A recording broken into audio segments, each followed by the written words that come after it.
విద్యుత్ బిల్లులు రానివారు దరఖాస్తు చేసుకోవాలని ఎంపీడీఓ జనార్దన్ తెలిపారు. ప్రజాపాలనలో ఇచ్చిన దరఖాస్తులో పొరపాట్ల కారణంగా అందరికీ జీరో బిల్లులు రాకపోవచ్చన్నారు. అర్హులైన వారు తమ వివరాలు తెలుపుతూ ఎంపీడీఓ కార్యాలయంలో దరఖాస్తు చేసుకోవాలని సూచించారు. ప్రభుత్వ పథకాలు ప్రజలకు అందజేసేందుకు ప్రభుత్వం ఈ అవకాశం కల్పించినట్లు తెలియజేశారు. సిద్దిపేట జిల్లా చిన్నకోడూరు మండల కేంద్రంలో ఏర్పాటు చేసిన మీడియా సమావేశంలో ఆయన మాట్లాడారు. దరఖాస్తులో ఎవరైనా కానీ ఏవైతే అందులో పేర్కొన్న లబ్ధులను చెక్ చేసుకోవాలి.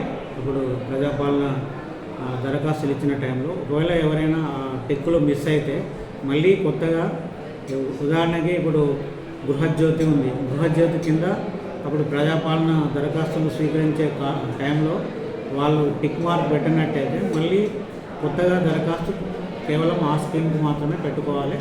ఆ కొత్తగా ఇచ్చిన దరఖాస్తులను ప్రస్తుతం మా దగ్గర పెట్టుకొని మళ్ళీ ప్రభుత్వం యొక్క ఆదేశాలను దాన్ని బట్టి మేము మళ్ళీ వాటిని ఆన్లైన్లో అప్డేట్ చేయడం జరుగుతుంది. ప్రస్తుతం జరిగే ప్రక్రియ ఏంటంటే, ఎవరైతే ఈ 2 స్కీమ్లకు సంబంధించి గతంలో పెట్టుకున్న వాళ్ళు ఉన్నారో వాళ్ళ దాంట్లో ఏమైనా కరెక్షన్స్ ఉంటే మాత్రమే ఇప్పుడు చేయడానికి అవకాశం ఉంది.